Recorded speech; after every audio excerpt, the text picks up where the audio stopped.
पिछले दिनों मैंने क्या पढ़ाया था? कारक हो गए थे पूरे, और क्या हुआ था शुरू? सर्वनाम।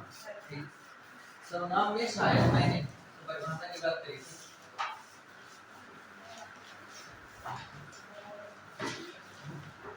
मैंने सर्वनाम के शायद दो परिभाषाएं मैंने बताई थी। एक मैंने कहा था कि सर्वनाम का मतलब वे शब्द या वे नाम जिसका प्रयोग हम सबके लिए कर सकते हैं, वे है सर्वनाम। दूसरी किताबी भाषा की जो परिभाषा है कि वे शब्द जो संज्ञा के स्थान पर प्रयोग किए जाते हैं उन्हें सर्वनाम। अब जो दूसरी बात है वो कौन सी है कि सर्वनाम होते कितने?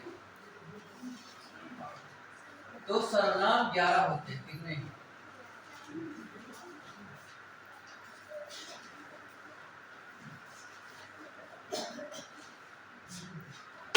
तुम कहोगे 11 कैसे होते हैं? अभी देखो इसी बात होती है,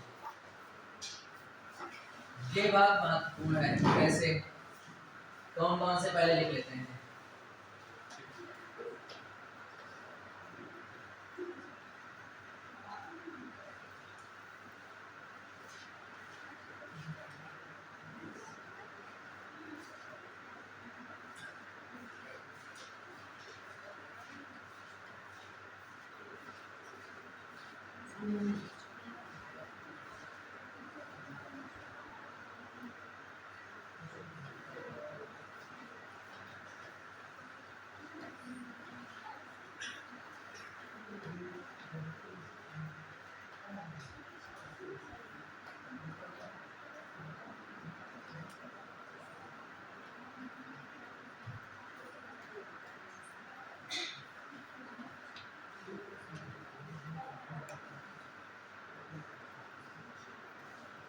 ग्यारह एक है। देखिए मैं, तू, अब तू मैंने क्यों लिखा ये? मैं तो निराधार सूचक शब्द है। अभी मैं बताऊंगा मैंने क्यों लिखा इसको। आप, यह, वह, जो, सो, कुछ, कोई, कौन, क्या, 11 है कुल। तो कुल सर्वनाम कितने हैं? 11 हैं। दो प्रश्न है, सर्वनाम कितने होते हैं? तो 11 होते हैं। अगला जो प्रश्न होगा वो होगा कि सर्वनाम कितने प्रकार के होते हैं? तब 6 प्रकार से होते हैं। तब कितने प्रकार के होते हैं? वो हम इसके बाद बताएंगे। पहले हम इसको बताते हैं आपको। वस्तुतः ये जो सर्वनाम है यही मूल सर्वनाम है। मूल सर्वनाम क्या है? ये है। अब इसके अलावा जितने भी सर्वनाम बनेंगे वे सभी यौगिक सर्वनाम कहलाएंगे। यौगिक क्यों कहलाएंगे? उससे पहले मैं ये बता देता हूँ कि यहाँ पे मैंने तू क्यों लिखा। क्या इसके अलावा कोई सर्वनाम नहीं होते हैं? केवल 11 ही होते हैं? हाँ, बिल्कुल नहीं होते। लेकिन आपके दिमाग में कुछ जरूर बातें चल रही होंगी कि होते हैं, उनको मैं पहले बता देता हूँ, फिर मैं और बताता हूँ बातें। देखो ऐसा है कि जैसे मैंने तू जो लिखा है उसका कारण ये है कि जैसे आप मैं एक जानते हैं और मैं और हम ये दोनों एक ही चीज है। मैं जो है एक वचन है और हम जो है ये क्या है? बहुवचन। लेकिन दोनों एक ही चीज है, इसलिए ये चीज दो बार नहीं लिखी गई। कहीं पे हम नहीं दिखाई पड़ रहा। हम भी तो सर्वनाम है लेकिन यहाँ कहीं नहीं लिखा गया। इसमें 11 ही होते हैं केवल। हम इसलिए नहीं लिखा गया क्योंकि उसका तो बहुवचन होता है शब्द। तो इसलिए जैसे घर और घरों, तो घर एक शब्द है, घरों दूसरा शब्द, ऐसा नहीं। घर ही एक शब्द है, उसका रूप दूसरा है। ऐसा ही तो इसलिए मैं ही एक सर्वनाम है, ये कोई दूसरा अलग सर्वनाम नहीं है बल्कि इसी का बहुवचन है। उसी तरीके से तू जो होता है यह एक वचन शब्द है और जो तुम होता है यह हिंदी में बहुवचन शब्द है। शायद मेरी बात समझ पा रहे होंगे मैं क्या कहना चाहता हूँ। ठीक है। अब वैसे जैसे कि ये वाले शब्द होते हैं, जैसे कि यहाँ पे लिखा यह जो है एक वचन है लेकिन ये जो है ये बहुवचन है, वह जो है एक वचन है और वे जो है बहुवचन है। ये आप समझ पा रहे होंगे। ठीक है। तो वैसे ही इसलिए मूल रूप मैंने लिखा है और जो आपकी किताब है उसमें भी मूल रूप ही लिखा गया। ये बात लिखी कहाँ गई है कि ये एक वचन है, ऐसा आपने कहाँ पढ़ लिया? हम तो नहीं पढ़े, आपके दिमाग में आ रहा होगा। तो ये डॉक्टर पृथ्वीनाथ पांडे की किताब जो है उसमें लिखा है, जो वचन वाले कारक संज्ञा पढ़ेंगे तो संज्ञा वाले में लिंग भी आएगा, वचन भी आएगा, कारक भी आएगा। तो वचन वाला जब चैप्टर होगा वहां पे देख लेना। वहां पे लिखा है कि तू एक वचन है और तू बहुवचन है। ये मूल रूप मैंने क्यों लिखा, क्योंकि डॉक्टर वासुदेव प्रसाद की किताब में बिल्कुल वैसे लिखा है कि ये सारी किताबें आपके पास यहाँ आ गई होंगी। हो सकता है हिंदी की ना आई हो या अभी तक ना आ पाई हो, लेकिन मैंने ये दोनों नाम दिए थे। डॉक्टर वासुदेव प्रसाद का भी नाम दिया था और डॉक्टर ये पृथ्वीराज पांडे जी का भी नाम दिया था। मैंने 2 किताबें जरूर मंगवाई थी, ठीक है। तो ये दोनों प्रमाणित किताबें, तो उसमें ये बात लिखी गई। तो बस इतनी बात है, इसलिए मैंने तू यहाँ पे लिखा है एक वचन रूप लिखने के लिए। ठीक बात समझ गए होंगे। अब मूल 11 यही होते हैं। इसके अलावा जितने भी सर्वनाम हैं वो यौगिक सर्वनाम है। वो कितने सर्वनाम, कैसे सर्वनाम है? यौगिक सर्वनाम है या कारक रूप। यौगिक सर्वनाम का मतलब कभी आपसे ये पूछे कि सर्वनाम कितने होते हैं तो 11, मूल सर्वनाम कितने होते हैं तो भी 11, बात वही है, ठीक है। लेकिन यौगिक सर्वनाम नहीं पूछेगा। क्यों नहीं पूछेगा? क्योंकि यौगिक जो सर्वनाम हैं वो कारक चिन्हों के आधार पर बनते हैं, इसलिए इन्हें कारक सर्वनाम भी कहते हैं। क्या कहते हैं? अब जैसे कि कारक में हमने चिन्ह पढ़ रखे हैं कर्ता, जैसे हमने पढ़ रखे हैं कर्ता ने, ऐसे तो कर्म को, अभी मैंने थोड़ी देर पहले पढ़ा था पिछले दिनों भी, और करण से, ये चिन्ह है सारे से के द्वारा, ठीक है। और संप्रदान के लिए, सारे मैं लिख नहीं रहा हूं, समझ लेना, क्योंकि लिखे आपके पास सारे हैं, मैंने बताए भी थे। इन्हीं चिन्हों के आधार पे, इन्हीं चिन्हों को जोड़ जोड़ करके इन्हीं में जो रूप बनेंगे वो यौगिक सर्वनाम कहलाएंगे। वो कोई अलग सर्वनाम नहीं है, तो सर्वनाम, लेकिन इन्हीं सर्वनाम से बने होने के कारण वो संख्या में नहीं गिने जाते। मूल सर्वनाम है 11 ही, बनेंगे इन्हीं से। कैसे बनेंगे? एक मैं बना के दिखाता हूँ। जैसे मैं का मैं बना के दिखाता हूँ आपको। जैसे मैं है, ये सर्वनाम मूल सर्वनाम है, परंतु उसका कारक सर्वनाम यदि कर्ता में मैं बनाऊं तो इसका बन जाएगा मैंने। क्या बनेगा? नहीं बनेगा, कारक रूप ही है। यह भी सर्वनाम है, यह भी सर्वनाम है। तो ऐसे करेंगे तो बहुत सारे बन जाएंगे, लेकिन सर्वनाम मूल जो है वही गिनती में गिने जाएंगे। तो सर्वनाम कितने होते हैं? 11 ही बताएंगे। लेकिन कारक रूपों को जोड़ करके, कारक चिन्हों को जोड़ करके ही प्रयोग किए जाते हैं, भाषा में वाक्य बनाए जाते हैं। तो इसलिए वो भी सर्वनाम है, लेकिन वो मूल सर्वनाम नहीं है, बल्कि यौगिक सर्वनाम है, कारक सर्वनाम है। दूसरा मैं लिखूं मुझे, कर्म में, या मुझको, ये दो रूप बनेंगे। मुझे या मुझको, ये 2 रूप बनेंगे कर्म का। उसी मैं का ही, मैं ही मूल है और इसके 2 रूप बनेंगे। दूसरा मुझसे,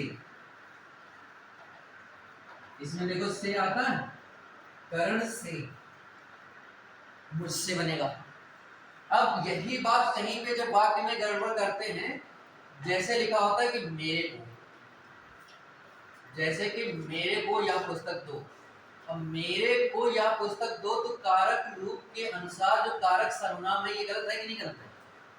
तो इसीलिए पढ़ा रहा हूं यहाँ पे, ये आपको मालूम है।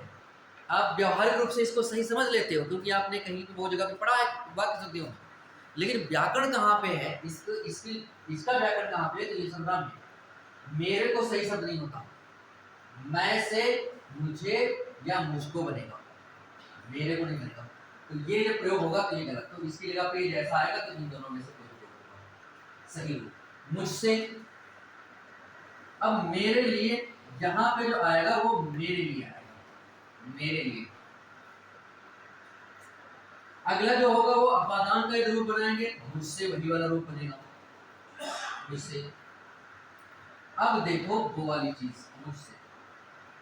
अब संबंध में क्या होता था? संबंध में होता था गारी रे, होता था, वही रूप बनेंगे इसके। मैं से बनेगा मेरा, पुल्लिंग में मेरी, स्त्रीलिंग में, और बहुवचन में मेरे, ये रूप बनेंगे, मेरा, मेरी, मेरे, ठीक है। वैसे ही जो अधिकरण कारक का रूप होगा वो क्या बनेगा? वो बनेगा मुझ पर या मुझ में, दो बनेंगे, मुझ में या मुझ पर, ये 2 रूप बनेंगे। और आखिरी जो बात है संबोधन, वो तो मैंने पिछले ही दिन बता दिया था।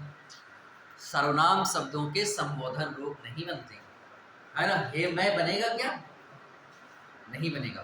तो बस इतने ही रूप चलेंगे। तो कहने का मतलब ये है कि अन्य मूल सर्वनाम 11 ही है, उन्हीं सर्वनामों में कारक चिन्हों को जोड़ करके जो उनके सही रूप बनते हैं, ये भी कारक चिन्ह जुड़ा है लेकिन ये गलत रूप जुड़ा है। तो मुझे यही समझना है कि सही रूप क्या होता है, इसको जोड़ करके हम समस्त अन्य यौगिक सर्वनामों को बना सकते हैं, दूसरे सर्वनाम। ठीक है, तो ये भी सारे सर्वनाम ही हैं, लेकिन मूल सर्वनाम क्यों नहीं? ऐसे ही तुमसे बन जाएगा, तू से भी बनेगा और तुमसे भी बन जाएगा। तूने, तुझे, तुझको, ऐसा बनेगा सब। तुमसे भी बन जाएगा, तुमने, तुमको, तुझे, इस तरह से सारी बन जाएंगे। तुम्हारा, तुम्हारी, तुम्हारे, तुम में, तुम पर, सब बन जाएगा। वैसे आपसे भी बन जाएगा, आपने, आपको, आपसे, नहीं बनेगा क्या?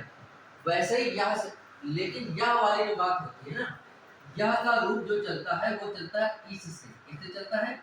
इससे। और जो वह का रूप, कारक रूप चलता है वो चलता है उससे। यानी कि यदि यह का रूप बनाएंगे कारक चिन्हों में तो यह ने, ये सही नहीं है। इसने, इससे रूप चलेगा। किससे रूप चलेगा? इससे।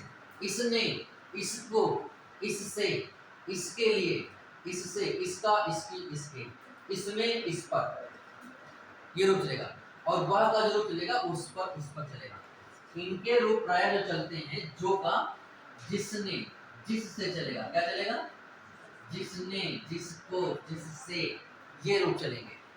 सो जो शब्द है इसका रूप नहीं, कुछ का रूप नहीं। कभी कभी कुछ का सर्वनाम में कर देते हैं, कभी कभी प्रयोग करके, जैसे कुछ ने, लेकिन ये सही रूप नहीं होता। इसके साथ में कोई सर्वनाम हो, कुछ लड़कों ने, ऐसा होना चाहिए। तो इनके साथ नहीं होता, इनके कारक रूप नहीं होते हैं। इसका कारक रूप होगा कौन? कौन का रूप जो चलेगा, किस से चलेगा। क्या चलेगा? किस। किस का मतलब अंग्रेजी वाला शब्द नहीं, हिंदी में किस। ठीक है, किसने, किसको, किससे, किसका, किसकी, किसके। मेरी बात समझ पा रहे हैं? तो ये वाली चीज है। तो इनके रूप नहीं चलते हैं कारक, कोई ने, कुछ ने, क्या ने, ऐसा। ठीक है, ये नहीं रूप चलते। इनके रूप कारक रूप नहीं होते हैं। शेष में इन सबके कारक रूप होते हैं। इनके सीधे सीधे चलेंगे अपने रूप में, इसमें थोड़ा परिवर्तन करके चलेंगे। यहाँ का इससे चलेगा, वहाँ का उससे चलेगा, और जो किससे चलेगा, और कौन का किससे चलेगा। किसने, किसको, किससे, किसका, किसके, किसके, किस पर, किसमें, किस तरह से। ठीक है, तो ये सारे रूप चलेंगे। तो मेरे कहने का मतलब ये है कि हमने एक रूप बनाया है केवल मैं का। वैसे ही आप सारे समझ लीजिए, इतना रूप सारे बना के लिखने की जरूरत नहीं है। कोई यहाँ पे एकेडमिक वाला नहीं है कि वहाँ कापी चेक करनी है। ठीक है, जैसे मेरे स्कूल में जो है कापी चेक करने के लिए एक एक बात लिखी होनी चाहिए, और हर हफ्ते में लिख करके देना होता है उसमें कि मैंने इन सब बच्चों की कापियाँ चेक कर ली हैं। मेरे बैग में रखा हुआ है, क्या कहते हैं, डायरी। तो उस डायरी में सब नाम सहित लिखे हैं, किसकी कापी चेक है, CW, किसके SW, ये सब कुछ है। इतनी कापियों पे जोर दी जाती है। लेकिन आपके लिए ऐसा कुछ नहीं है, आप उतनी ही बात नोट करिए जितनी बात आपको मालूम नहीं है। जितनी बात आपको मालूम है उसको लिखने की विशेष आवश्यकता नहीं। दूसरा ये भी है कि इस प्रकार के सारे रूप चला करके आपकी किताब में लिखे हुए, आप उसको पढ़ेंगे, एक बार देखेंगे तो आपको ये सारी बातें स्पष्ट हो जाएंगी। तो कितने होते हैं? 11 होते हैं, ये बात याद रखना। और इसके दो रूप होंगे, एक तो मूल रूप ये है और यौगिक रूप ये है। अब दूसरा प्रश्न ये पूछे कि सर्वनाम कितने प्रकार के होते हैं? तो 6 प्रकार के, 4 नहीं 6 प्रकार के। कौन कौन से, ये देखिएगा। इसको खत्म।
इतने प्रकार के ये सर्वनाम होते हैं।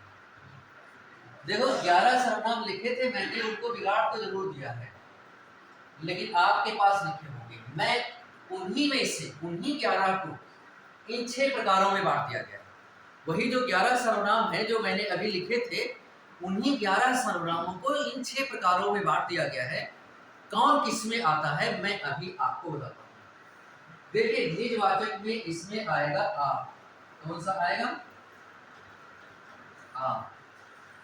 और प्रश्नवाचक में 2 आएंगे, वो मालूम नहीं, पहले से भी आपको पढ़ रहे थे। उसमें एक था कौन और दूसरा था क्या। तीसरी बात जो थी वो कौन सी थी? संबंध में। संबंध में जो दो थे, एक जो था और एक सो था। निश्चय अनिश्चय में कौन सा? अनिश्चय से नाम भी मालूम पड़ा था। एक था कुछ, इससे अनिश्चय लग रहा है आपको, और दूसरा लग रहा है कोई। ये 2 अनिश्चय में थे। और निश्चय में कौन से थे? एक था यह और दूसरा था वह। और ये पुरुषवाचक जो सर्वनाम है, इसके हैं 3 भेद। ये 3 भेद जो हैं, इनमें से पहला है उत्तम पुरुष।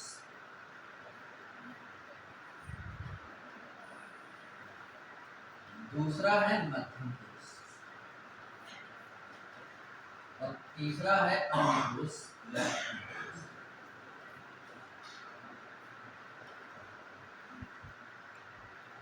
इनमें से कौन सा आएगा, मैं इसकी व्याख्या करूंगा, अभी मैंने लिख लिया है। इनमें आएगा उत्तम पुरुष में मैं, या फिर इसका बहुवचन वाला रूप हो सकता है। मध्यम पुरुष में आएगा तुम, या इसका सम्मानित रूप हो सकता है आप। और अन्य पुरुष में जो आएंगे वो आएगा यह, वह और सभी संज्ञाएं। हालांकि पढ़ तो मैं सर्वनाम रहा हूं, लेकिन कभी संज्ञा का पुरुष पूछ दे तो उसके लिए बता दूं सभी संज्ञाएं सर्वनाम के लिए।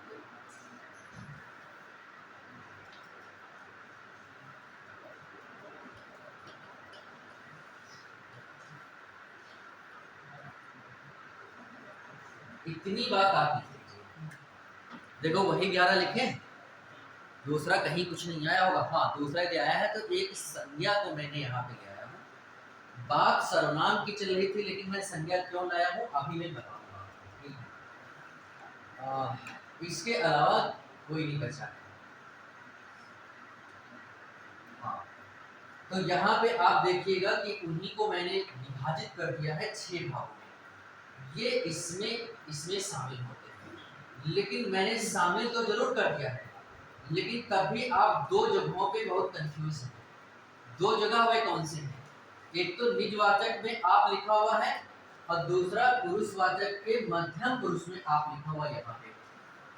दूसरी बात यह है कि निश्चयवाचक में यह और वह लिखा हुआ है, और पुरुषवाचक के अन्य पुरुष में भी यह और वह लिखा हुआ है। यही बहुत कठिन चीज है, ये किताबें कोई स्पष्ट नहीं कर पा रही हैं।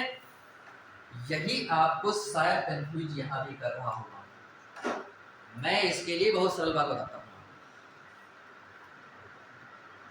लिखिए, देखिए मैं पहले नंबर पे आपको ये बताऊंगा, यह और वह, और यह और वह, इन दोनों में क्या अंतर है। कब हम समझेंगे कि यह और वह पुरुषवाचक सर्वनाम है, और कब हम समझेंगे कि यह और वह निश्चयवाचक सर्वनाम। ठीक बात है। उससे पहले मैं ये समझ लूं कि पुरुषवाचक सर्वनाम है। वस्तुतः इसका नाम पुरुष जरूर है, लेकिन आपको समझना पुरुष के साथ में स्त्री भी है, मतलब स्त्री और पुरुष दोनों को समझना है। ठीक बात है। इतनी बात हो गई। नाम जरूर पुरुष का लिखा है, लेकिन पुरुष में इसके साथ में स्त्री और पुरुष दोनों के लिए प्रयोग होता है। एक बात। दूसरी बात, पुरुष होते हैं 3। कितने होते हैं?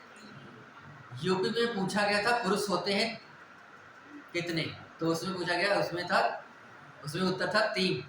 मैंने एक बार ऐसे पूछा था कि पुरुष कितने होते हैं, नहीं पुरुष कितने हैं, तो उसने कहा था पुरुष हैं लगभग 50-60 करोड़ होंगे। भाई 130 करोड़ जनसंख्या है ना, तो उसके आधे पुरुष होंगे जरूरी, थोड़ा बहुत कम होगा। इस समय तो कुछ लिंगानुपात सही हो गया है। कुछ नई रिपोर्ट में लड़कियों की संख्या कुछ सुना है मेरी कुछ ज़्यादा हो गई है ना। नई रिपोर्ट में शायद पढ़ा होगा आपने, भारत में जो है लिंगानुपात सेक्स रेशियो जो है वो कम सही हो गया है मेरे ख्याल से नई रिपोर्ट में। तो कहने का मतलब ये है कि स्त्री पुरुष दोनों समझना है, और पुरुष जो है वो होते हैं 3। एक होता है उत्तम पुरुष, मध्यम पुरुष और अन्य पुरुष। उत्तम जो पुरुष होता है उसमें क्या होता है कि वक्ता जो होता है, वक्ता का मतलब बोलने वाला, उसके लिए प्रयोग किया जाता है। जैसे मैं यहाँ पे बोल रहा हूं तो मैं हुआ उत्तम पुरुष, मैं हुआ उत्तम पुरुष, और जो सुनने वाला है यानी कि श्रोता वो हुआ मध्यम पुरुष। और इसके अलावा वैसे किताबी भाषा में तो ये लिखा है कि जिसके बारे में बात कर रहे हैं हम लोग वो होगा कौन सा, अन्य पुरुष में। लेकिन सरल शब्दों में समझिए कि मैं यहाँ पे बोल रहा हूं तो मैं हूं यहाँ पे उत्तम पुरुष, आप सुन रहे हैं तो आप हैं मध्यम पुरुष, और इसके अलावा हमारी आपकी बात में जो जितने शामिल नहीं है इसके अलावा पूरा ब्रह्मांड, समझ रहे हो, वो सब क्या हो गए, अन्य पुरुष में हो गए। अब इसको थोड़ा सरल शब्दों में, ऐसा है कि ये बात यदि आपको नहीं समझ में आएगी तो समझने की जरूरत भी नहीं है। बस इतनी बात याद रखो कि मैं और इसका बहुवचन हम, यानी कि एक चीज मैं, एक चीज मैं, यही एक सर्वनाम केवल उत्तम पुरुष में होता है। और उत्तम का मतलब होता है श्रेष्ठ, क्या होता है, और अपने को आदमी वैसे भी श्रेष्ठ समझता है। तो ऐसे समझ लो कि उत्तम का मतलब होगा मैं, उत्तम का मतलब मैं, और मैं सर्वनाम के अलावा कोई भी सर्वनाम उत्तम पुरुष में नहीं होता। हाँ, मैं और इसके बहुवचन और इससे बनने वाले रूप, यानी जो कारक रूप पढ़ा है, मैंने, मुझे, मुझको, मुझसे, मेरा, मेरी, मेरे, ये सब उत्तम पुरुष में रहेंगे। इसके अलावा कोई उत्तम पुरुष में हो ही नहीं सकता, होता ही नहीं है। तो इतनी बात आपको याद हो गया होगा कि मैं केवल एक शब्द, एक सर्वनाम जो है वही उत्तम पुरुष है। इसके अलावा तुम, यही एकमात्र सर्वनाम, इसका सम्मान सूचक शब्द है आप। ये तो तुम तो किसी को कह सकते हैं, लेकिन जैसे मुझसे बड़ा है तो फिर अब उसके लिए मुझे सम्मान आदर प्रकट करना होगा, तो उसके लिए एक शब्द बना है हिंदी में आप। वैसे अंग्रेजी में तो हमको लगता है सबके लिए यू ही कह लेते हैं, है ना, तो वो वाली बात नहीं है। तो कहा इसमें भी एक ही शब्द है, मान के चलो, लेकिन दो ही मान लो तो आपको भी जोड़ लो, तुम और आप, और इससे बनने वाले कारक, तुमने, तुम्हें, तुझको, तुमने, आपने, आपको, आपकी, इस तरह से बस दो ही सर्वनाम ऐसे हैं जो मध्यम पुरुष में होंगे। इसके अलावा जितने भी सर्वनाम है सब उत्तम पुरुष, ये सब अन्य पुरुष में, इस पुरुष में है। और इसके अलावा कभी संज्ञा भी पूछ ले, जैसे मैंने ये पूछा कि वह लड़का है, ठीक है, मैंने ये बात पूछ लिया, ये बताओ किस प्रकार का सर्वनाम, तो तुमने कहा कि ये जो सर्वनाम है ये पुरुषवाचक सर्वनाम है और अन्य पुरुष है। कैसा पुरुष है, पुरुष में कौन सा है, अन्य पुरुष है, ठीक है, क्योंकि इसमें मैं है ही नहीं, तो तुम मध्यम होता है, मैं उत्तम होता है, तो वह जो लिखा है ये अन्य पुरुष में। लेकिन कभी भी संज्ञा पूछ ले, जैसे कि राम लड़का है, ये बात हो जाए, और ये पूछ ले ये बताओ मुझे क्या है ये कौन सा पुरुष है, तो संज्ञाएं जितनी भी हो, चाहे जिस प्रकार की संज्ञा हो, सभी संज्ञाएं किसमें होती हैं, अन्य पुरुष में, सामान्य। बस दो ही बात याद रखनी है, मैं उत्तम हूँ, मैं श्रेष्ठ हूँ, ठीक है, और तुम सामने बैठे हो तो तुमको ज्यादा गलत नहीं कहेंगे मध्यम कह लेंगे, क्या कहेंगे, ज्यादा नीचे नहीं कहेंगे, मध्यम कह लेंगे, तो मध्यम हो गया तुम, और उसी का सम्मान सूचक वाला आप, और इसके अलावा जो कुछ भी सब अन्य पुरुष में। बात खत्म, मेरे ख्याल से बात समझ पाए होंगे ये वाली बात, ठीक है। अब बात ये है कि जब ये अन्य पुरुष में है, यहाँ भी तो लिखा है, तो ये निश्चयवाचक में कब होगा, यहाँ पे मैंने ये लिखा है तो हमने कह दिया कि ये तो अन्य पुरुष में है, चलो ठीक है, मैंने मान लिया। अन्य पुरुष ना बता के मैं पुरुषवाचक बता दूं, सीधे विकल्प देख के बताऊंगा, इसी केवल लिखा है पुरुषवाचक है कि निश्चयवाचक है, तो पुरुषवाचक है। अब पुरुषवाचक में विकल्प दिया है कि पुरुषवाचक में अन्य पुरुष है, तो भी ठीक है, अन्य पुरुष सही है, अन्य पुरुष नहीं है, उसमें लिख दिया कि प्रथम पुरुष है कि उत्तम पुरुष है कि अन्य पुरुष है कि मध्यम पुरुष है, तो अन्य पुरुष है। वैसे केवल पुरुष पूछ रहा है तो पुरुषवाचक है ये, लेकिन जब निश्चयवाचक में इसमें भी, इसमें और इसमें दिक्कत होगी, तब यही सब यहाँ भी, यही सब यहाँ भी, तो हमारे लिए समस्या हो जाएगी। इसका सीधा और सरल और बहुत सरल तरीका है, किताब में लिखा हो ना लिखा हो पता नहीं है।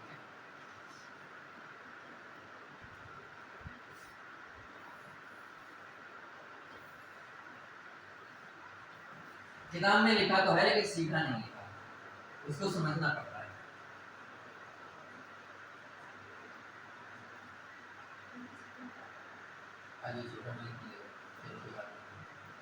देखो यहाँ पे दो बातें हैं, यहाँ पे दो बातें हैं। एक मैं लिखूंगा अन्य पुरुष कब समझेंगे, यानी पुरुषवाचक कब समझेंगे। यदि पुरुषवाचक होगा तो अन्य भी ही होगा, यह और वह, तो इसलिए हम पुरुषवाचक सीधे लिखते हैं। और कब ये निश्चयवाचक में होगा, यह और वह। तो देखो बात ये है कि यदि यह और वह का प्रयोग, पहले सुन लेना फिर लिखना, यह और वह का प्रयोग किसी स्त्री या पुरुष के लिए, किसी स्त्री या पुरुष के लिए, मनुष्यों में हम लोगों पुरुष के लिए,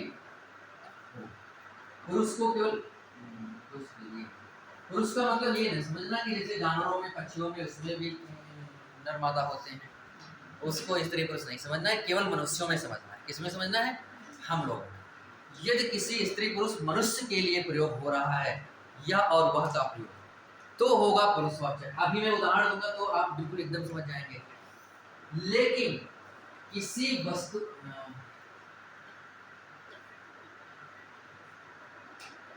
यह और वह का प्रयोग किसी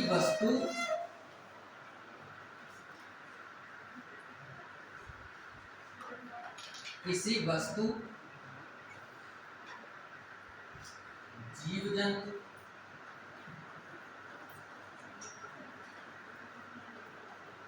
या कोई अन्य प्राणी,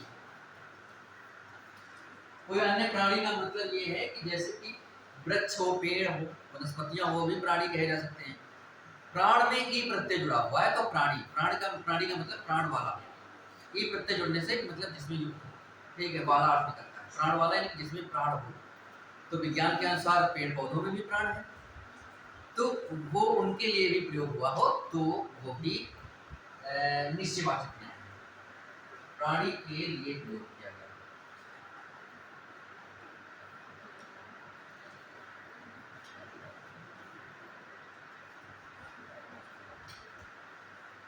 अब देखो उदाहरण सुनिएगा, अब लिखिएगा मत, उदाहरण देखना।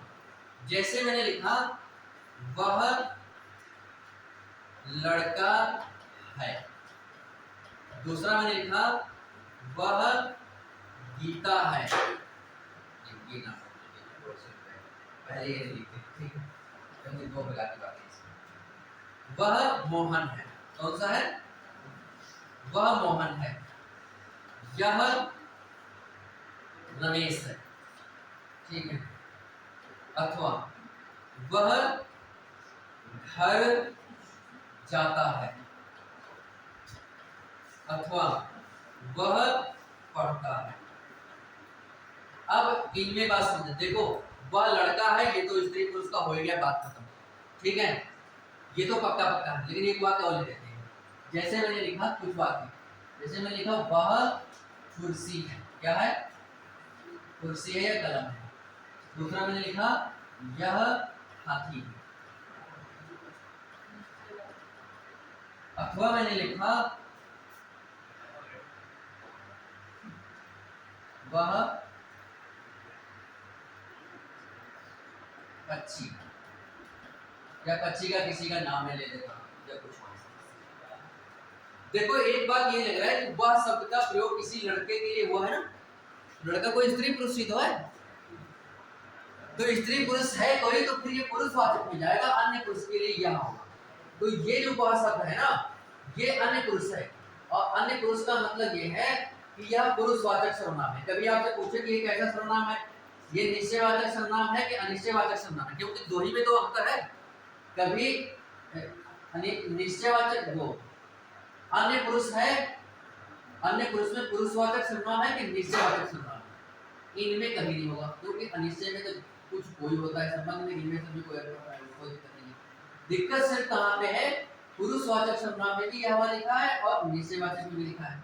तो यह हुआ का प्रयोग जब किसी पुरुष, स्त्री या पुरुष के लिए करेंगे।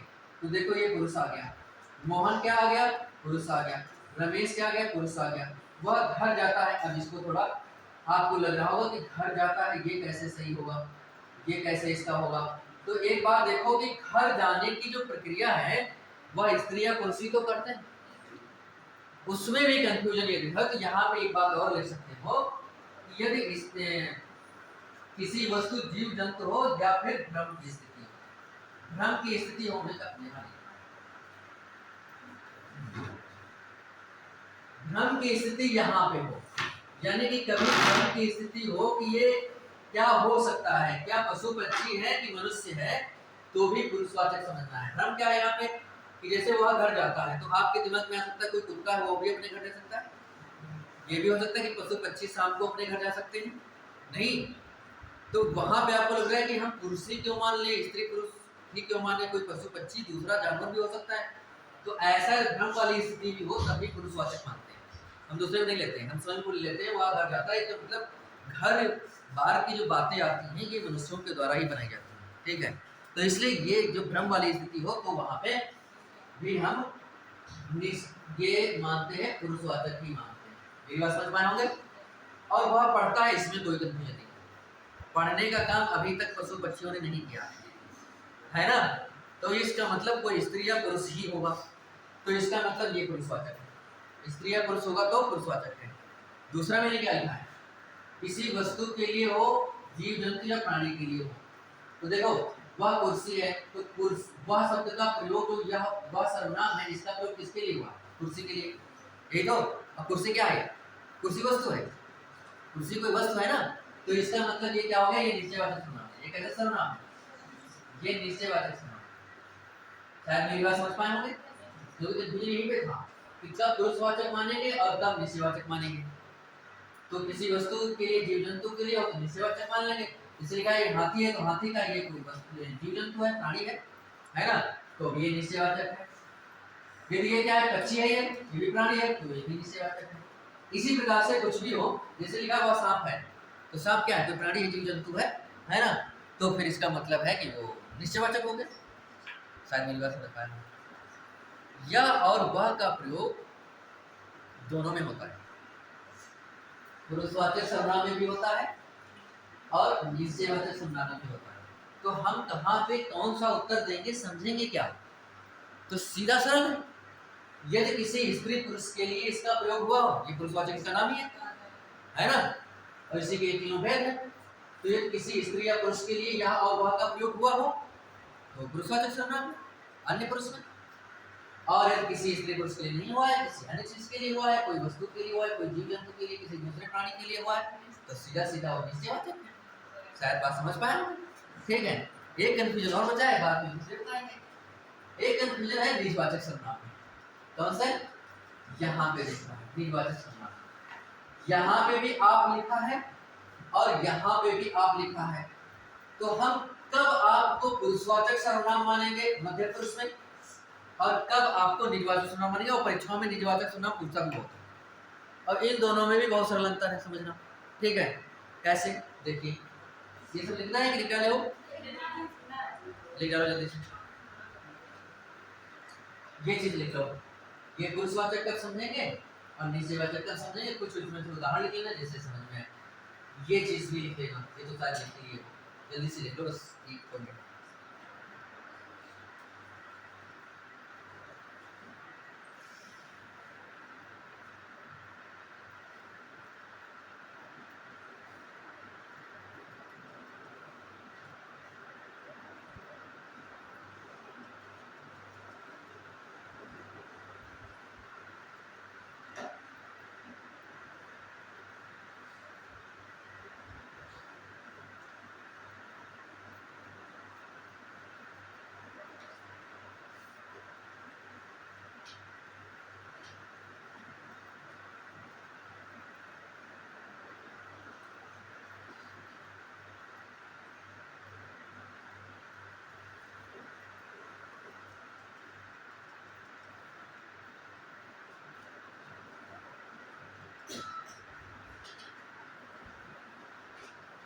लिख गया?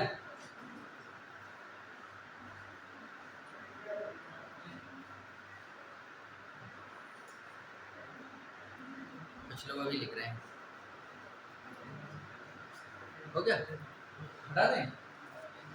सब नहीं हटाएंगे। एक बात हमने यहाँ पे जरूर लिखी नहीं है, लेकिन इतनी बात समझना है कि स्त्री या पुरुष की बात हो तभी इसको मानना है या ब्रह्म की बात हो। यहाँ पे जैसे मैंने लिखा कि स्थान नहीं लिखा मैंने, स्थान का भी हो तो कोई दिक्कत नहीं है। जैसे कि यह सीतापुर शहर है, यह सीतापुर शहर है, तो ये स्थान के बारे में है ना। तो ऐसी स्थिति में क्या हो जाएगा? ये कोई स्त्री पुरुष तो है नहीं सीतापुर, हाँ केवल सीता होता है या सीता है तो स्त्री हो जाता, तो पुरुषवाचक। और वैसे क्या हो जाएगा?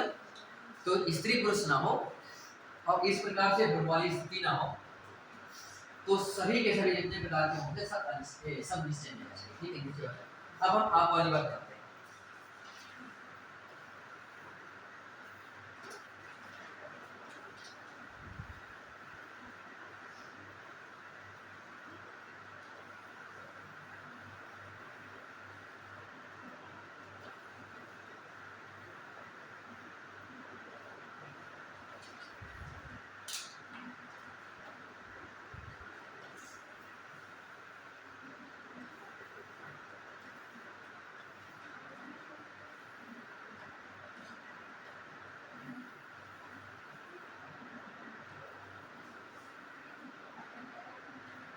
हाँ देखिए, बात ये है, अब मैंने कहा था कि आप इसमें भी है निजवाचक में और आप पुरुषवाचक में, मध्य पुरुष में भी है। तो हम कब कहाँ पे क्या समझेंगे? तो देखिए, इसके लिए भी आपको जान लेना है, इसके लिए भी आपको ये जान लेना है कि जब कभी निज का मतलब होता है खुद, अपना, ये तो होता है। निज का मतलब होता है अपना, खुद का, स्वयं का। तो जब आप शब्द का प्रयोग स्वयं के लिए हो, किसके लिए हो? स्वयं के लिए हो, तो आप मानेंगे निजवाचक सर्वनाम। लेकिन यदि आप शब्द का प्रयोग दूसरे के लिए हो, किसके लिए हो? दूसरे के लिए हो, तो आप मानेंगे पुरुषवाचक सर्वनाम। और पुरुषवाचक में भी भेद पूछेगा तो मध्य पुरुष, तो भाई है निश्चित। एक वाक्य बताता हूं मैं, पहले दो वाक्य बताता हूं, वाक्य से स्पष्ट करता हूं, फिर मैं लिखता हूं उसका। ये देखो वाक्य में लिखा, जैसे कि मैंने लिखा,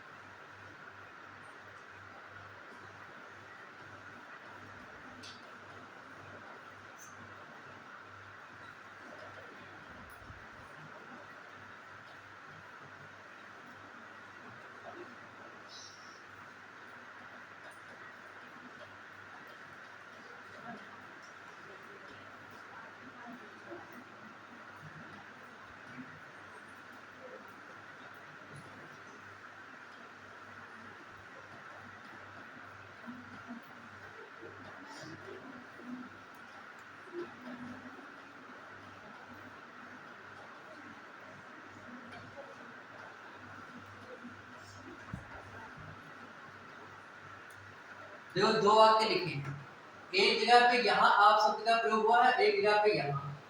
देखो इस वाले वाक्य से लग रहा है कि यह काम अपने आप करो, इसका मतलब क्या हुआ? अपने आप करो।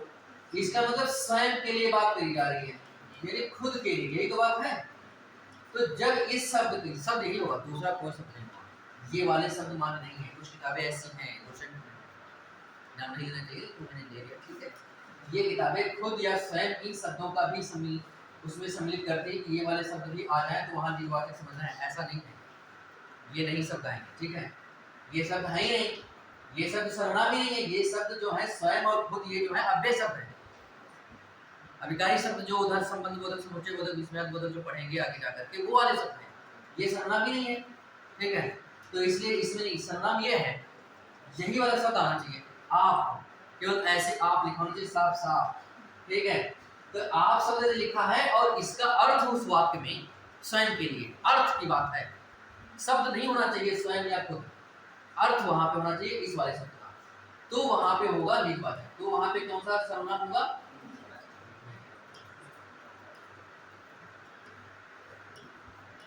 निजवाचक सर्वनाम होगा। लेकिन यदि दूसरे के लिए प्रयोग, जैसे लिखा है आप कहाँ जा रहे हैं, इसका मतलब साफ साफ तुम्हें मालूम पड़ा कि हम किसी दूसरे से पूछ रहे हैं, है कि नहीं है? तो ये सरल बात है बहुत सारी। तो इसका मतलब ये वाला जो आप शब्द है ये खुद के लिए नहीं है, ये किसी दूसरे से हम पूछ रहे हैं, किसी दूसरे के लिए प्रयोग हुआ है, ठीक है? तो इसका मतलब मैंने कहा भी था कि तुम का सम्मान सूचक शब्द आप होता है, तो कोई दूसरे से पूछ रहे हैं, वो हमसे बड़े हैं इसलिए मैंने ऐसे पूछा, तुम कहाँ जा रहे हो, ऐसे छोटे होते तो ऐसा पूछ लेते, या बराबर में होते तभी पूछ लेते तुम कहाँ जा रहे हो, है ना? और हमसे बड़े थे तो हमने आप का प्रयोग कर दिया, और वही आप कंफ्यूजन कर रहा था। तो यहाँ पे आप क्या है, ये किसी दूसरे के लिए प्रयोग हुआ है, ये किसी दूसरे व्यक्ति के लिए। तो जब दूसरे व्यक्ति के लिए प्रयोग होता है तो वो मध्यम पुरुष का, पुरुषवाचक का मध्यम पुरुष होता है। तो इसमें कौन सा सर्वनाम है, पुरुषवाचक सर्वनाम है। अब इस वाले में कौन सा सर्वनाम है, निजवाचक सर्वनाम, है ना? तो यहाँ पे आप समझ पाए होंगे शायद। तो मैं लिखने की जगह पे मैं बोल देता हूँ सीधे, ऐसे कर लो, इधर लिख लो पुरुषवाचक सर्वनाम और इधर लिख लो निजवाचक सर्वनाम, ठीक है? मैं बोल देता हूँ, इसमें लिख लो जब आपका प्रयोग किसी दूसरे के लिए किया जाता है ना, जब आप शब्द का प्रयोग किसी दूसरे के लिए किया जाता है तो वह पुरुषवाचक सर्वनाम होता है। जब आप शब्द का प्रयोग स्वयं के लिए किया जाता है तो निजवाचक सर्वनाम होता है। बस इतनी ही बात लिख लो, बस इतनी ही बात है इसमें, और कोई बात नहीं। मैं 2-3 उदाहरण और बताता हूँ, फिर आगे भी ये वाले जो बचे हैं।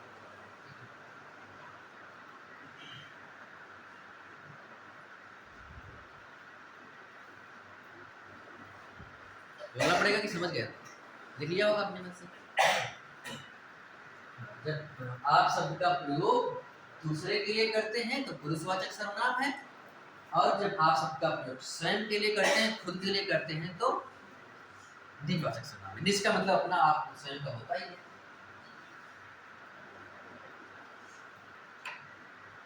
निज का तत्सम शब्द होता है आत्मा। क्या होता है, आत्मा होता है, ठीक है? निज। अब देखो उदाहरण बताता हूँ, जैसे ये लिखा है, मुझे बताओ, आप भला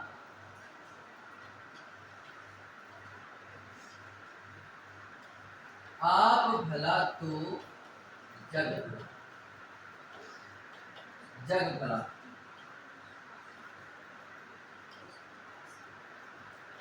मुझे बताइए जो इसमें आप शब्द का प्रयोग हुआ है ये निजवाचक सर्वनाम है या पुरुषवाचक सर्वनाम है? ये बहुत बार पूछा है,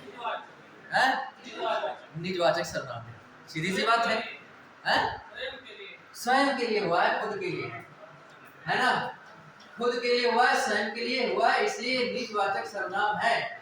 देखो इसमें क्या, आप भला तो जग भला, यानी हम अच्छे तो संसार अच्छा। जैसे दूसरे को सुधारते सुधारते कभी संसार नहीं सुधरेगा, स्वयं को सुधार ले हर आदमी, और ना भी सुधारे तो कोई बात नहीं है। जैसे कि मान लिया हमारी ही नौकरी लग जाए, तो लगे चाहे ना लगे, तो हमारा तो मतलब हमारे लिए तो भला हो गया ना, हमको तो ये संसार बड़ा खूबसूरत लगने लगेगा, और वैसे तो टेंशन जिंदगी जिए रहेगा, है कि नहीं है? तो ये स्वयं के लिए प्रयोग हुआ है, किसके लिए हुआ है? यानी कि आप भले हैं, आप अच्छे हैं, तो ये संसार अच्छा है। और ये सही भी है कि स्वयं एक व्यक्ति सोचने लगे कि मैं अच्छा बनूंगा तो संसार अच्छा बनेगा, तो फिर अपने आप बन जाएगा। और दूसरों को सुधारने के लिए तो प्राचीन काल से सब चल रहा है।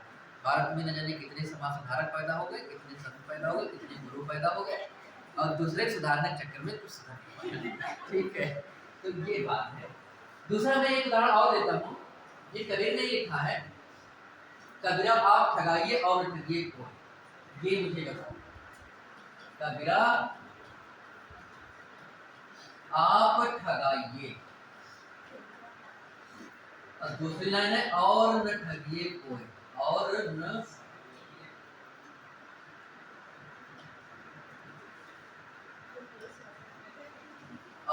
ठगिए कोई।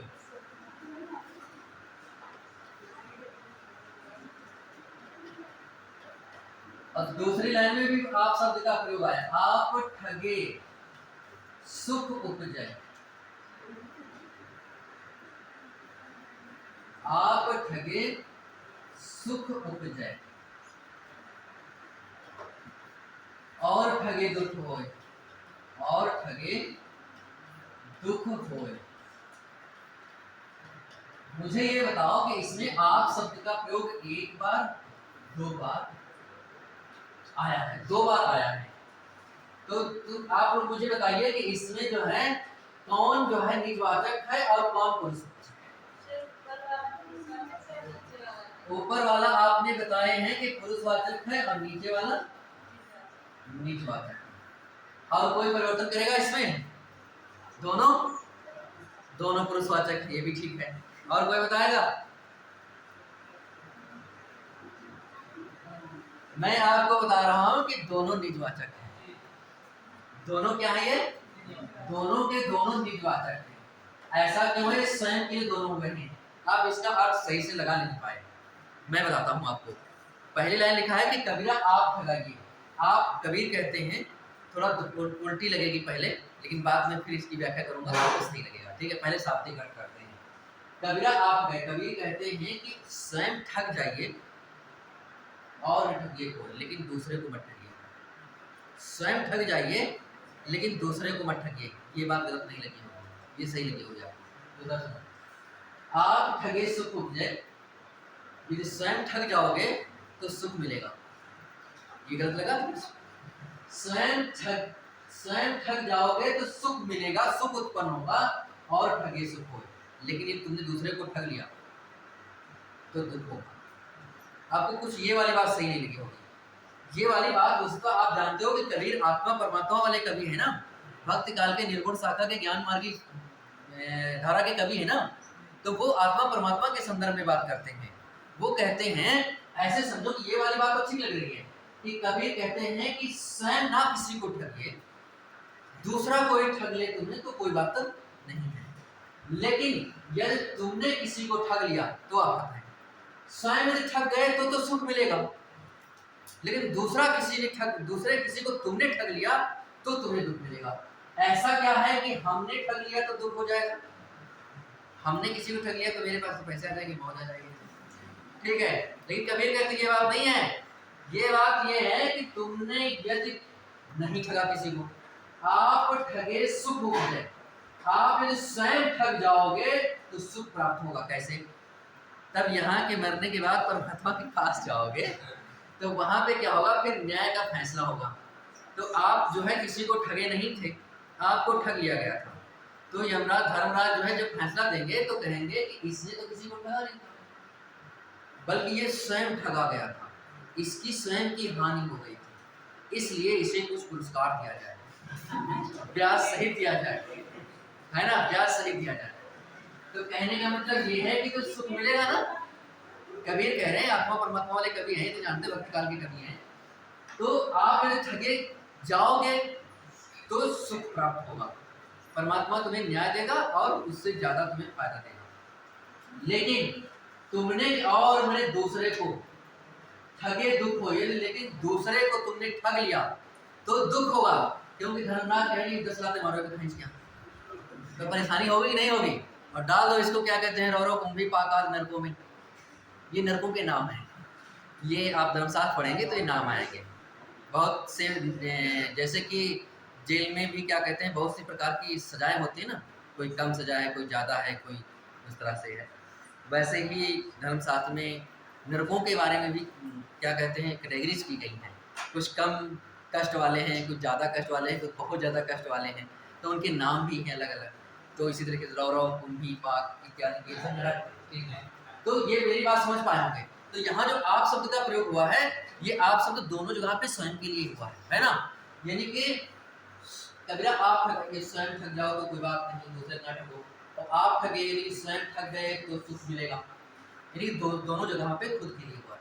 तो मेरे ख्याल से बात समझ पाए होंगे। तो अब इससे ज़्यादा बात हो गई, ठीक है।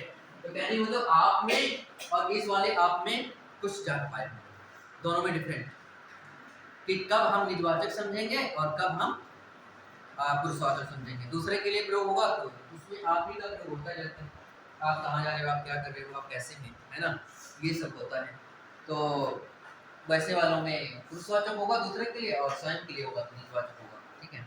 एक तरह इसी तरीके से ये है, साँच बराबर तब नहीं, झूठ बराबर पाप, और जाके हृदय साँच है ताकि हृदय आप हो। तो ये आप जो शब्द है ये स्वयं के लिए नहीं हुआ है, तो उसके जिसके हृदय में सच्चाई है उसके हृदय में आप हैं, यानी कि आप का मतलब वहां पे ईश्वर के लिए इंगित किया गया है, वो दूसरा है। ईश्वर क्या है, वो हमसे अलग है ना, तो वो दूसरे के लिए प्रयोग हुआ, तो वहां पे पुरुषवाचक है। तो यहाँ पे ऐसी बात है। तो हमने पुरुषवाचक बता दिया, और उत्तम पुरुष में मैं चाहे जहाँ पर ये दूसरा कभी होगा ही। मैं खाता हूँ, मैं पीता हूँ, मैं जाता हूँ, मैं उड़ता हूँ, कुछ भी करता हूँ, ठीक है, मैं कहीं किसी दूसरे में नहीं, कोई कंफ्यूजन ही नहीं है। मैं का प्रयोग और हम का प्रयोग कहीं भी आएगा तो वो उत्तम पुरुष में होगा, और उत्तम पुरुष नहीं दिया होगा तो पुरुषवाचक दिया होगा, पुरुषवाचक है कि नहीं।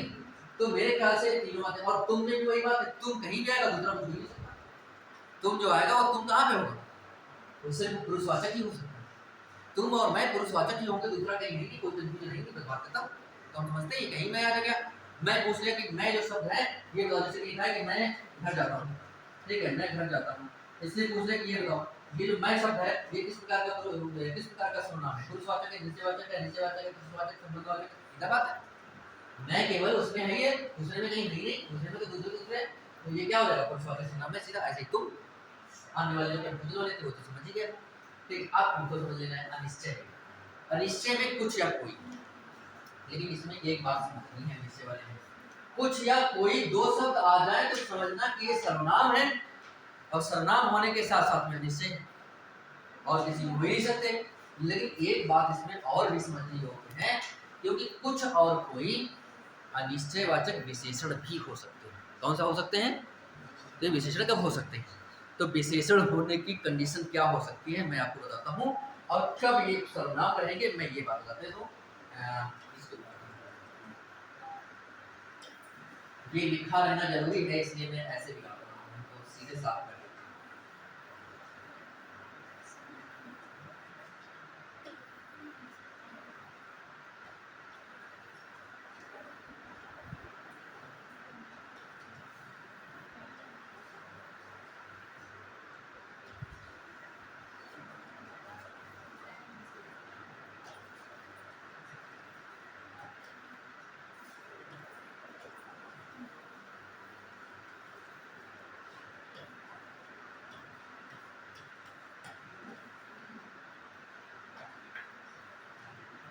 देखो अनिश्चयवाचक सर्वनाम में केवल कुछ या कोई ही हो सकता है, ये दो शब्द ही अनिश्चयवाचक सर्वनाम होता है, कुछ या कोई।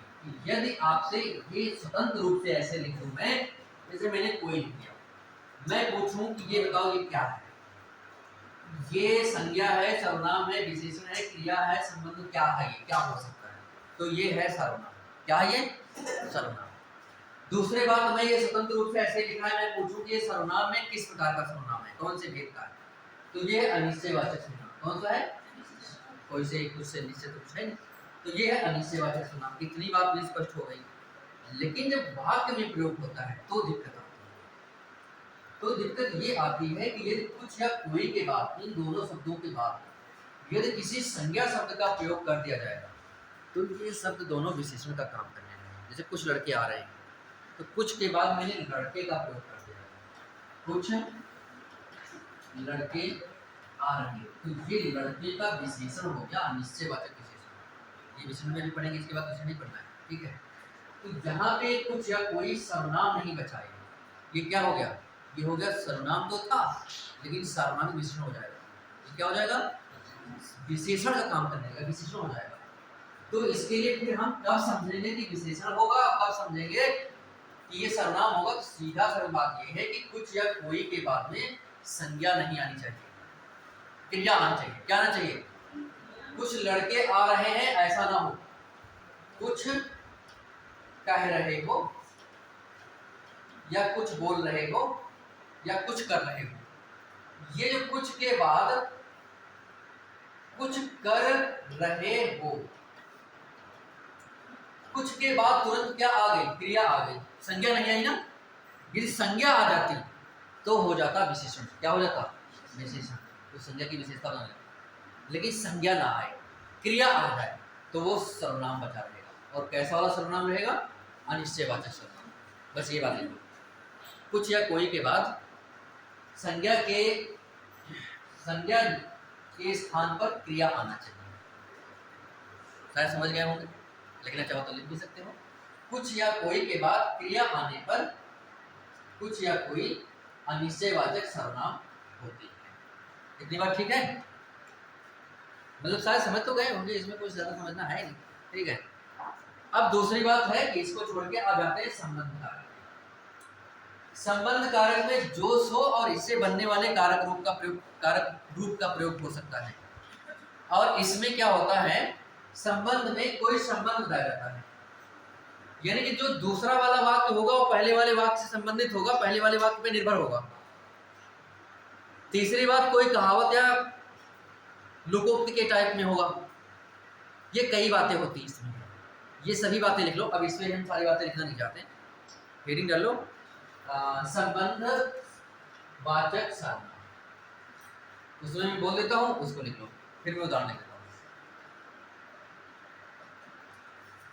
संबंध वाचक सर्वनाम, हेडिंग पड़ गया, आप लिख लीजिए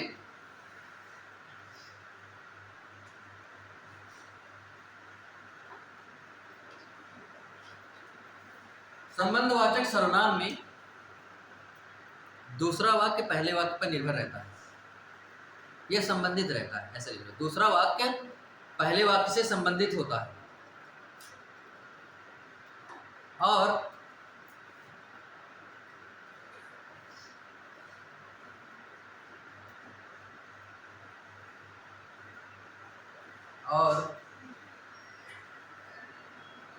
ये वाक्य किसी कहावत या लोकोक्ति के रूप में होते हैं, और ये वाक्य किसी कहावत या लोकोक्ति के रूप में होते हैं, किसी कहावत या लोकोक्ति के रूप में होते हैं।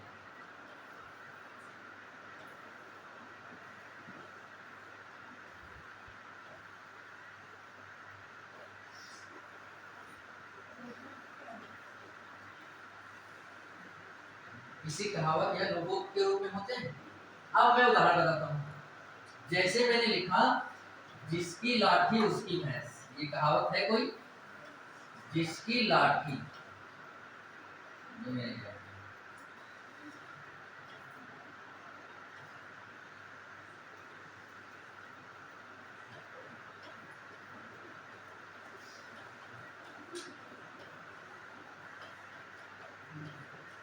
देखो ये कहावत भी है, और दूसरी बात ये वाली जो वाक्य है ना, ये भैंस किसके ऊपर निर्भर है, लाठी पर। बस समझ रहे होंगे, है ना।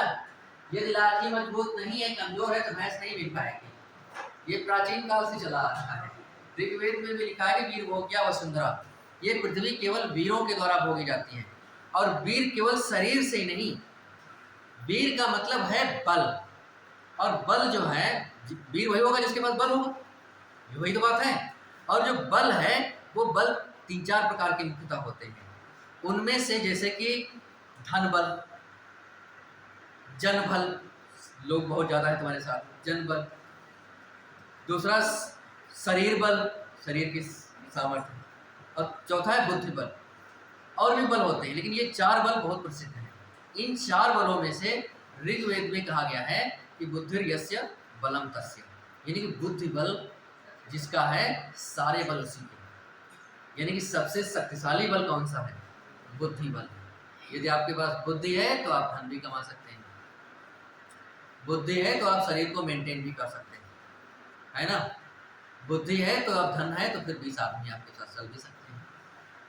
यानी कि बुद्धि, अब बुद्धि नहीं है तो पैसे हैं तो क्या पीओ के सब खत्म कर डालो, और नहीं तुम पीते हो तो दूसरे पीना सिखा देंगे, वो भी पी डालेंगे थोड़ा बहुत, है कि नहीं है। तो ये सब चला जाएगा वैसे इधर से उधर। तो धन है तब भी चला जाएगा, अब बुद्धि नहीं है बात करने की, तभी नहीं तुमको तुम्हारे पास बैठेगा, है ना। तो कहने का मतलब है बुद्धि बल सबसे, बुद्धिर्यस्य बलम तस्य। तो ये वीर भोग्या वसुंधरा, तो इनमें से सबसे शक्तिशाली बल कौन सा है, बुद्धि बल। वही आप जो है इसी को तराश रहे हो, और वास्तविक में जान भी रहे हो। जितना बल इस वाले परीक्षा में है उतना बल शायद ही किसी में हो। एक बार क्वालिफाई हो जाए फिर देखेंगे, है ना, आगे की बात आगे। तो कहने का मतलब ये है कि यहाँ पे आप देखो, जैसे ये लिखा है जो से बना है जिसकी, है ना, और सो से बना है उसकी। वैसे वह से भी बनता है, लेकिन सो प्राय वह का ही एक रूप है, लेकिन फिर भी वो थोड़ा अलग है। तो इसलिए जो है ये दोनों में क्या है, ये वाला ये तो संज्ञा है, ये भी संज्ञा है नहीं है, ये दोनों सर्वनाम है। और ये दोनों जो सर्वनाम है ये किस प्रकार के सर्वनाम है, तो ये दोनों सर्वनाम है संबंधवाचक, ये संबंध बता रहे ना। दूसरे इसी प्रकार का होता है जो बोओगे, जो बोओगे और सो काटोगे, नहीं होता है। तो यहाँ पे जो और सो मूल रूप में आ गए हैं, यहाँ पे तो कारक रूप में थे जिसकी उसकी, तो यहाँ पे मूल रूप में आ गए हैं जो सो नहीं। तो ये दोनों क्या होंगे, ये बोना और काटना ये तो दोनों क्रियाएं हैं, लेकिन जो और सो ये दोनों क्या है, ये है सर्वनाम। और ये सर्वनाम है तो किस प्रकार के सर्वनाम है, तो ये दोनों सर्वनाम है संबंधवाचक। ऐसे जैसी करनी वैसी करनी, ये भी तो हो सकता है। तो इसी प्रकार के बहुत सारे शब्द होते हैं। तो कुछ कहावत के रूप में हो, जो सो वाली बात, या वही लड़का है जो कल मिला था, तो जो वाली बात क्या हो गई, ये सर्वनाम है ना। और कैसा सर्वनाम है, संबंध, यानी कि उस लड़के से संबंध बताया जा रहा है जो कल मिला था, वही लड़के से संबंध, यानी कि पहले दूसरा जो वाक्य है वो पहले वाले वाक्य से संबंधित किया जा रहा है ना। तो ऐसे कुछ आपको मिले तो इन वाले जो शब्द हैं और किस प्रकार के जो वाक्य हैं उनमें इस प्रकार के जो शब्द होंगे वो सारे शब्द क्या होंगे, संबंधवाचक सर्वनाम होंगे। इसी के मेरी बात मेरी समझ पाए होंगे, ठीक है। दूसरा निज वाला तो मैं बता ही चुका हूं, प्रश्न वाला बचा है। प्रश्न वाले में कुछ नहीं है, जितने भी प्रकार के प्रश्नवाचक शब्द होते हैं, कौन क्या कब कहाँ कैसे किसे किसको किसका, इस तरह से जितने प्रकार के शब्द बनेंगे इन्हीं से बनते हैं, ठीक है। जितने प्रकार के शब्द प्रश्नवाचक शब्द बनते हैं जिनसे प्रश्न किया जा सकता है, ऐसे शब्द जिनसे प्रश्न किया जा सकता है, कौन क्या कब कहाँ कैसे किसे किसको, इस तरह से जितने भी शब्द हैं वे सारे के सारे शब्द सर्वनाम हैं। और वे सर्वनाम किस प्रकार के सर्वनाम हैं, प्रश्न, कैसे सर्वनाम है, प्रश्नवाचक सर्वनाम। तो बस इतनी बात है कि समस्त प्रश्नवाचक शब्द प्रश्नवाचक सर्वनाम होते हैं, ये बात लिख लो, बस इतना ही है ना। या पूरा लिख लेते कौन क्या कब कहाँ कैसे, ये सब जो है प्रश्नवाचक सर्वनाम होते हैं। बस एक बात लिख लो कि समस्त प्रश्नवाचक शब्द प्रश्नवाचक सर्वनाम होते हैं। प्रश्नवाचक हेडिंग डालेंगे, ये वाला हेडिंग डाल के प्रश्नवाचक सर्वनाम हेडिंग डाल के ये वाली बात लिख लो कि समस्त प्रश्नवाचक शब्द वे शब्द जो प्रश्न करते हैं, ठीक है। तो समस्त प्रश्नवाचक शब्द प्रश्नवाचक सर्वनाम होते हैं। जैसे कि कौन आ रहा है,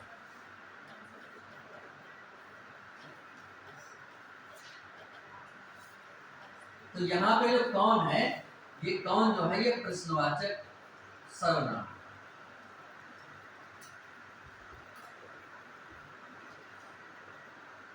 मेरे ख्याल से ये बात समझ पाए, ठीक है। सर्वनाम में केवल इतनी ही बातें थी, मेरी दो बातें सर्वनाम में मैंने बताई हैं आपको। एक तो सर्वनाम 11 प्रकार 11 होते हैं, सर्वनाम कुल 11 होते हैं और सर्वनाम के प्रकार 6 होते हैं।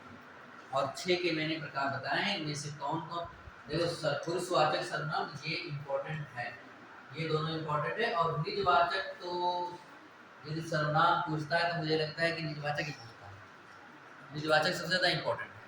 तो इसलिए जो है, और सरल भी सारे हैं मेरे ख्याल से, अपने हिसाब से मैंने सभी को सरलतम रूप में बताने का प्रयास किया। सारी बातें किताबों में लिखी हैं लेकिन एक ढंग से नहीं लिखी हैं किसी किताब में जिसको आप पढ़ करके सही से समझ पाओ। तो इसलिए जो है मैंने बहुत सारी किताबें पढ़ी हैं, तो मैंने निष्कर्षात्मक रूप से जितनी बातें मुझे ठीक लगी वो मैंने सारी बातें बताई हैं।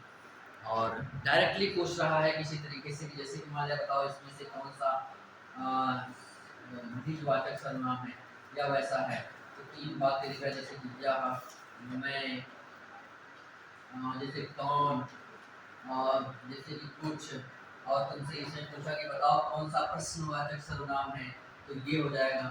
कौन सा क्या कहते हैं कि निश्चयवाचक सर्वनाम है, तो ये हो जाएगा। हालांकि ये दोनों में है लेकिन फिर भी अन्य विकल्पों की अपेक्षा यही सही बैठ रहा है, तो इसको कर लेंगे।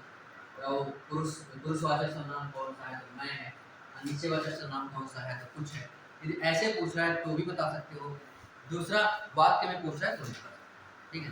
तो सर्वनाम में कोई इतनी बात है, ज़्यादा बातें नहीं। अब मैं बताना चाहता हूँ विशेषण।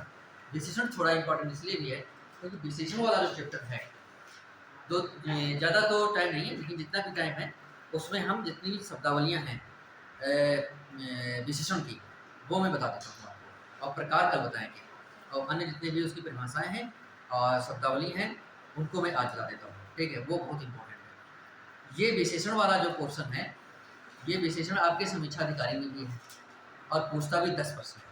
विशेषण से 6 ही टॉपिक है और 6 टॉपिकों में से 10% 60 पूछ लेता है, तो विशेषण भी 10% होता है। तो इसलिए विशेषण में आपको ठीक से पढ़ाया जा रहा है। तो देखिए विशेषण,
मुझे पहले इतनी चीजें समझनी है, इतनी परिभाषाएं समझनी है, फिर मैं बताऊंगा आपको विशेषण के प्रकार। ठीक है, तो देखिए पहले तो मुझे ये जानना है कि विशेषण कहते किसे। तो आप जानते ही हो कि विशेषण का शाब्दिक अर्थ है विशेषता।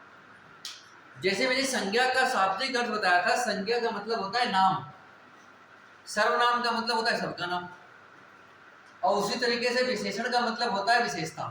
विशेषण का मतलब क्या होता है? विशेषता। तो जो विशेषता बताए, यानी कि वे शब्द जो विशेषता बताते हैं विशेषण कहलाते हैं। और भी किताबी भाषा में वे शब्द जो संज्ञा या सर्वनाम की विशेषता बताते हैं विशेषण कहलाते हैं। किसकी विशेषता बताएंगे? संज्ञा की या सर्वनाम की। ज्यादातर ये संज्ञा की ही विशेषता बताते हैं, सर्वनाम की बहुत कम। ठीक है, तो इसलिए जो शब्द संज्ञा की विशेषता बताते हैं उन्हें, संज्ञा या सर्वनाम की विशेषता बताते हैं उन्हें विशेषण कहते हैं। लेकिन इतनी बात तो आपको मालूम भी है, मैं इतना ये सब नहीं लिखने जा रहा, मैं इतनी बात लिखवाऊंगा 60 तरीके से। ठीक है, मैं इसमें ये लिख रहा हूं कि जो विशेषता बताता है, क्या लिखा मैंने? हाँ, जो विशेषता बताता है उसे विशेषण कहते हैं। ठीक बात हो गई? बस इतनी ही बात है। उसको किताबी भाषा में कुछ भी परिभाषित करने का प्रयास करें, वो सब बातें ठीक है अपनी जगह पे। ठीक है, लेकिन सरलतम रूप में ये हो सकता है कि जो विशेषता बताता है वही विशेषण है ना। दूसरी बात ये है विशेष्य, इसको जानना बहुत जरूरी है। ये तो डायरेक्ट पूछा जा चुका है क्वेश्चन में, कैसे भी बात होगी। इस विशेष का मतलब है कि जिसकी विशेषता, विशेषता बताई जाती है उसे विशेष कहते हैं। तो दोनों पहले यही समझ।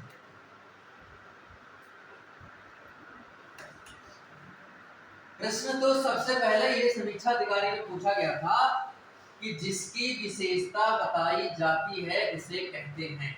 विकल्प में क्या लिखा था?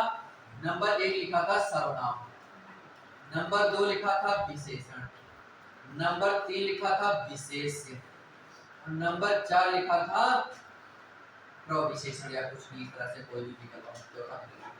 ठीक है, तो अब इसमें से बताइए कि जिसकी विशेषता बताई जाती है उसे क्या कहते हैं? विशेष्य कहते हैं। नहीं नहीं, गलत हो गया क्या? ये वाला शायद विशेष लिखा था, ठीक है। तो विशेष कहते हैं उसे। तो यहाँ पे बात आपको ये समझनी है कि पहले तो परिभाषा ही जान लेना है, ठीक है। तो यहाँ पे परिभाषा हो गया। अब मैं उदाहरण से बताता हूँ, जैसे कि लिखा वह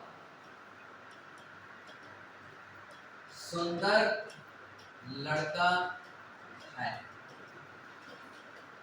तो देखो विशेषता कौन सा शब्द बता रहा है, यही तो शब्द बता रहा है, सुंदर। तो ये वाला शब्द विशेषता बता रहा है, तो जो विशेषता बताता है उसे कहते हैं विशेषण। क्या कहते हैं? विशेषण। तो ये तो हो गया सुंदर, जो शब्द हो गया विशेषण हो गया। लेकिन सुंदर है कौन, ये किसकी विशेषता बताई जा रही है? लड़का की, ठीक है। तो ये वाला जो शब्द हो गया यही हो गया विशेष से प्रायः विशेष को ही संज्ञा या सर्वनाम कहते हैं। विशेष को प्रायः संज्ञा भी कहते हैं। मैंने कहा कि विशेष से सर्वनाम भी हो सकता है, लेकिन ज्यादातर जो है वो संज्ञा शब्दों की विशेषता बताते हैं, सर्वनाम की बहुत कम, ठीक है। तो मेरी बात समझ पाए होंगे कि जो शब्द विशेषता बताए वो है विशेषण, और जिसकी विशेषता बताई जाए वो है विशेषण। और यही डायरेक्ट पूछा था, जिसकी विशेषता बताई जाती है उसे क्या कहते हैं? तो जिसकी विशेषता बताई जाती है उसे विशेष कहते हैं। तो इनकी विशेषता बताई जा रही थी कि सुंदर है, तो ये हो गया विशेष, बात खत्म, है ना। अब तीसरी परिभाषा देखो, प्रविशेषण। इसको थोड़ा हम हटा देते हैं।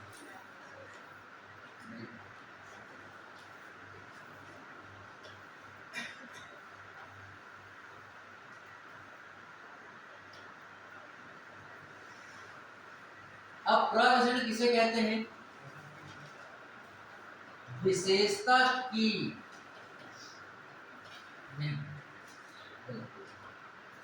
विशेषण, है ना, विशेषण की भी विशेषता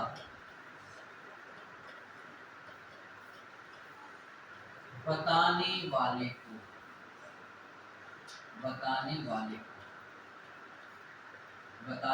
को प्रविशेषण।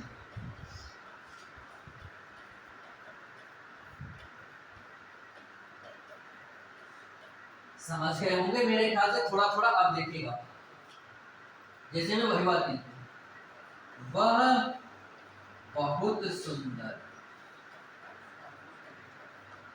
बहुत सुंदर लड़का। दोनों में बात समझ पा रहे होगे कि पहले तो सुंदर ही लड़का था, लेकिन सुंदर तो था, अब किन कह दिया कि केवल सुंदर ही नहीं है, बहुत ज्यादा सुंदर है। तो ये क्या है? सुंदर क्या था? सुंदर विशेषण था, और ये विशेषण की भी विशेषता बता रहा है। तो ये वाला शब्द क्या हो गया? प्रविशेषण। ये शब्द क्या हो गया? तो ये वाला शब्द हो गया प्रविशेषण। और ये वाला शब्द तो विशेषण था, विशेषण है, विशेषण रहेगा। और ये वाला भी विशेष था, विशेष है, विशेष रहेगा। इसमें कोई परिवर्तन नहीं होगा। बस अब दूसरी बात, ये तो ठीक बात है, ठीक है। जैसे लिखा है कि वह बहुत सुंदर लड़का है, तो इसमें बहुत जो है प्रविशेषण है, विशेषण की विशेषता है। सुंदर विशेषण है, लड़का की विशेषता है, और लड़का जो है विशेष है, इसी की विशेषता बताई गई है। लेकिन जब मुझसे ये पूछा जाता है कि एक वाक्य 2-3 वाक्य एक साथ में लिखते हैं, समीक्षा अधिकारी की बात कर रहा हूँ, समीक्षा अधिकारी में 2-3 वाक्य एक साथ में लिखते हैं, उस वाक्य में कम से कम 5-6 विशेषणों का प्रयोग करेंगे, ठीक है। कितने विशेषणों का? 5-6 विशेषणों का प्रयोग करेंगे, हो सकता है कि ज़्यादा भी हो जाए। उसमें पूछते हैं कि निम्नलिखित वाक्य में अथवा उपर्युक्त वाक्यों में कितने विशेषण शब्दों का प्रयोग हुआ है? क्या पूछेगा? कितने विशेषण शब्दों का प्रयोग हुआ है। तो जो कितने विशेषण शब्दों की बात आती है ना, तो ये प्रविशेषण है जरूर, लेकिन है ये विशेषण है। जैसे मैं ये पूछूं कि इस वाक्य में कितने विशेषण हैं, तो आपको वैसे तो टेक्निकली आपको विशेषता क्या, परिभाषा के आधार पर तो आपको एक ही विशेषण रहेगा, लेकिन यदि उत्तर देना हो तो फिर 2 विशेषण बताएंगे। कितने विशेषण बताएंगे? यानी कि प्रविशेषण को ही विशेषण के अंतर्गत ही गिनेंगे। मैं ये कहना चाहता हूँ, मेरी बात समझ पा रहे हैं? ठीक है, तो यहाँ पे दो विशेषण है, प्रसिद्धि का होगा तो वो प्रविशेषण है। जब ऐसा कुछ प्रश्न होगा कि इसमें से प्रविशेषण कौन सा है, या फिर बहुत क्या है, और बहुत के बाद चार विकल्पों में से प्रविशेषण में विकल्प हो, तो हम प्रविशेषण वाला इसे करेंगे। लेकिन जब विशेषणों की गिनती करना हो, गिनती वाला भी एक प्रश्न आता है समीक्षा अधिकारी, तो फिर विशेषण और प्रविशेषण दोनों को विशेषण के रूप में ही गिनेंगे। ठीक है, बात समझिए। अब एक बात आती है उद्देश्य विशेषण और विधेय विशेषण। देखो ये दो बातें होती हैं, ये वाक्य में आपने उद्देश्य और विधेय वाली बात पढ़ी होगी। जैसे वाक्य है ना, जैसे कि वह लिखा है वह घर जाता है, तो इसमें वह जो है ये है उद्देश्य, इसको अंग्रेजी में कहते थे सब्जेक्ट, क्या कहते थे, और शेष जो इसको कहते थे प्रेडिकेट। ऐसे तो था, तो शेष जो प्रेडिकेट है उसी को कहते हैं विधेय, उसी को क्या कहते हैं विधेय, और जो सब्जेक्ट है उसी को कहते हैं उद्देश्य। यानी कि सब्जेक्ट को हिंदी में उद्देश्य कहते हैं और प्रेडिकेट को हिंदी में विधेय कहते हैं। अंग्रेजी में जब आपने पढ़ा था तो सब्जेक्ट ही पहले आता था और विधेय प्रेडिकेट बाद में होता था, ऐसा ही तो था।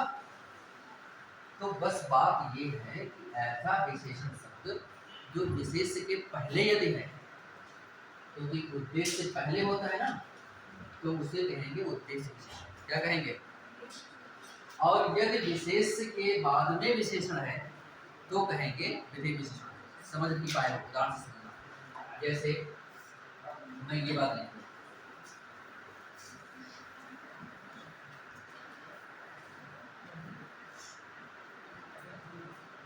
जैसे लिखा मैंने काला कौवा,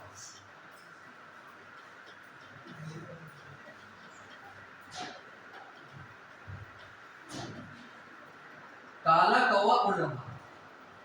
दूसरा मैं लिखूं कौवा काला। ठीक है, ये जो काला शब्द है यही तो कौवे के विशेषण है, ये विशेषण है, ये वाला शब्द विशेषण है। ये जो काला शब्द है यही विशेषण है। मैं कहना ये चाहता हूं कि ये वाला विशेषण कौवे की विशेषता बताई जा रही है, कौवे की विशेषता बताई जा रही है। तो बात ये है कि ये वाला जो विशेषण है, यदि विशेष के पहले प्रयोग हुआ है, पहले है, तो उद्देश्य जो होता है वो पहले होता है और जो विधेय होता है वो बाद में होता है। तो इस वाले विशेषण को कहेंगे उद्देश्य विशेषण। क्या कहेंगे? और यदि विशेषण का प्रयोग बाद में हुआ है विशेष से, किसके बाद में? विशेष के बाद में, जिसकी विशेषता बताई जाती है, तो वे के बाद में हुआ, तो हो जाएगा ये वाला विशेषण तो है, लेकिन किस प्रकार का? विधेय विशेषण। यदि कभी ऐसा पूछे तो प्राय ऐसा पूछता है नहीं, समीक्षा अधिकारी में ऐसा पूछा है नहीं, लेकिन ये छोटी सी चीज है, सरलतम चीज है, ज्यादा दिमाग नहीं लगाना है, तो इसलिए मैंने ऐसा बता दिया है ना। जैसे कि विद्वान लड़का क्या कर रहा है,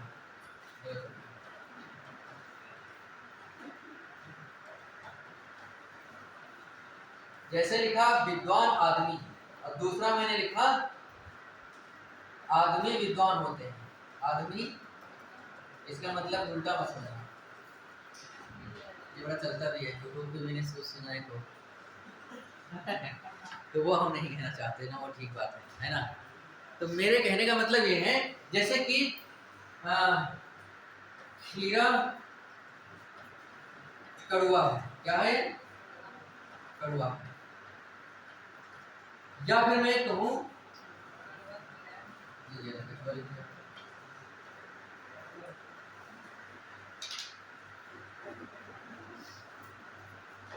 कड़वा खीरा मत खाओ, दोनों बात ठीक है। अब देखो इसमें कड़वा जो है, ये कड़वा शब्द ही तो विशेषण है, और ये कड़वा शब्द जो विशेषण है ये खीरे की विशेषता बता रहा है, खीरा विशेष है, ठीक है, लेकिन विशेष के बाद में आया है, तो ये हो गया विधेय विशेषण है। अब इसमें क्या लिखा है? कड़वा खीरा के पहले आया है कि कड़वा खीरा मत खाओ, ये ना खाओ। तो कड़वा जो ये शब्द है ये विशेष के पहले आया है तो ये हो गया उद्देश्य। उद्देश्य पहले होता है, बात के हिसाब से मैंने समझाया, ठीक है। तो ये हो गया उद्देश्य विशेषण। यदि कभी ऐसा पूछे तो, नहीं तो केवल आपको विशेषण बताना है तो बात करना है ना। कभी उद्देश्य और विधेय विशेषण करके कुछ ऐसा भी पूछे तो एनसीईआरटी किताब में ये सब बातें हैं, आईसीएसई बोर्ड में, सीबीएसई बोर्ड में सब कुछ है, ठीक है। तो हाँ, आपकी कंपटीशन वाली किताबों में भी ये उद्देश्य और विधेय विशेषण वाला उल्लेख किया गया है, तो इसलिए मैंने बता दिया। लेकिन समीक्षा अधिकारी में अभी तक पूछा नहीं गया, ये बात है, ठीक है। तो यहाँ पे आपको अब विशेषण के प्रकार कितने होते हैं ये हम अगले दिन बताएंगे। 4 प्रकार होते हैं, उन चारों के बाद अगले दिन करेंगे, ठीक है। आज इतना ही।